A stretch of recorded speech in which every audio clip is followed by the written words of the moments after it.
आज मानव हैं हम लोग जिस जमाने के, उस जमाने में क्लासरूम में ऐसे बच्चे नहीं बैठते थे कि लड़के लड़कियां एक साथ बैठे हों।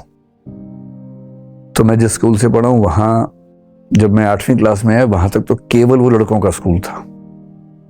कई हजार लड़के जैसे एक जेल में एक साथ बंद हो गए हों, ऐसा लगता था। स्कूल अच्छा था, लेकिन स्कूल केवल पढ़ाई के लिए थोड़ा बच्चे जाते हैं, उनको तो अच्छा जीवन चाहिए। फिर वहां पर कोएड नाम की एक चीज है कि अब से स्कूल कोएड हो गया है। तो लड़के बहुत उत्साहित थे उस समय कि अब स्कूल कोएड हो गया है। अब उनको स्कूल आने की भी इच्छा पहली बार होनी शुरू हुई कि अब हम स्कूल जाएंगे। तो हमें लगा बड़ा अच्छा स्कूल हो जाएगा। फिर पता लगा नहीं भाई, केवल एक मीडियम, इंग्लिश मीडियम में बच्चे एक साथ पढ़ेंगे, क्योंकि उसमें बहुत कम बच्चे थे। हिंदी मीडियम में लड़कियों का सेक्शन अलग, लड़कों का सेक्शन अलग होगा। ये कोएड होता था। लड़कों के सेक्शंस, ब्लॉक्स भी अलग थे। वो लड़कों का जेल है, ये लड़कियों का जेल है, इस तरह से होता था। और बीच में कुछ टापू थे जहां लड़के लड़की एक साथ क्लास में होते थे, इंग्लिश मीडियम में। कई बच्चों ने इंग्लिश मीडियम ले लिया उस चक्कर में, जबकि इंग्लिश उनको आती नहीं थी बिल्कुल भी लेकिन इंग्लिश मीडियम में चक्कर में लिया कई बच्चों ने, उनमें एक मैं भी था। तो आती नहीं थी इंग्लिश उस जमाने में, लेकिन ठीक है, बहुत सारे दोस्त तो हम भी चले गए। फिर पता लगा वहां पर भी जो बैठने का तरीका था, 4 रो थी, उनमें से 3 लड़कों की, 1 लड़कियों की।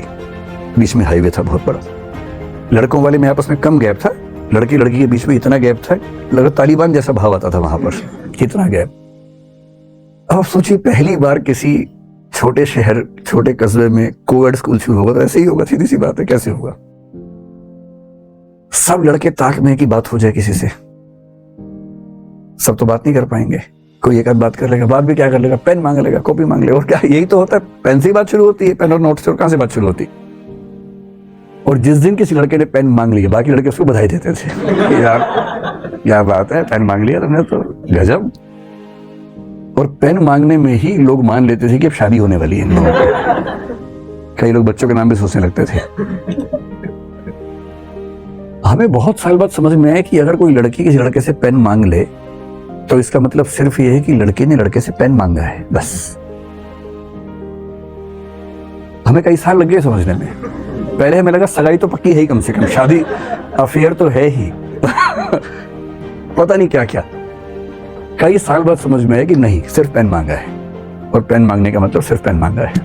मैं अपनी क्लास में एग्जाम्पल खूब देके समझाता हूँ बच्चों को, ताकि वो भी थोड़ा ठीक से सोचे समझे। क्योंकि दिमाग कैसे काम करता है कि 3-4, जैसे आप लोग साथ साथ बैठे ना, आपके दिमाग भी खुले होंगे, हमारे तो बहुत बंद थे दिमाग उस समय। तो मान लीजिए किसी लड़की का पेन खत्म हो गया, साथ में लड़की बैठी, उसके पास भी पेन नहीं एक्स्ट्रा। पहले उसने उसी से पूछा, पर पेन नहीं है। क्लास चल रही है बहुत जबरदस्त तरीके से, बहुत जरूरी बात चल रही है। अब वो क्या करे बेचारी। तो आसपास 2-3 लड़के बैठे, तो उनमें से किसी एक से उसने कहा कि पेन है क्या। तो वो लड़का तो पेन एक्स्ट्रा ला ही रहा था बहुत दिनों से कि कभी चांस मिले तो मैं पेन दूं। तो खटाक से पेन दिया उसने। बच्चे तो अपना पेन भी दे जाते हैं कि हाँ है ना, तो ले लो। हम तो वैसे ही आगे थे क्लास में। अब उन बच्चों में क्लास के बाद बात चल रही कि इसी से क्यों मांगा क्योंकि वहां तो 3 लोग बैठे हुए थे। इसी से मांगा यानी कुछ खास बात है।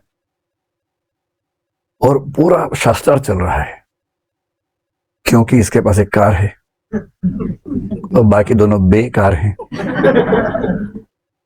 फिर और चल रहा है, नहीं ये दिखने में अच्छा लगता है, नहीं ये, नहीं वो, नहीं वो। फिर अंत में किसी ने उससे पूछ लिया। इन लड़कों में से एक की बहन क्लासमेट थी, उस बहन को बीच में लाया गया कि तुम पूछ के बताओ क्या बात है। उसने पूछा कि तुमने यार पेन इसी से क्यों मांगा। 3 लोग बैठे थे। वो पता क्या बोलती है, किससे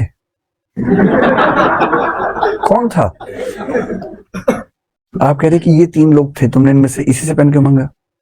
बोली अच्छा ये 3 थे क्या वहां, मैंने तो देखा ही नहीं, ऐसे मान लिया पेन दे दो भाई, मैं तो सोचा भी नहीं।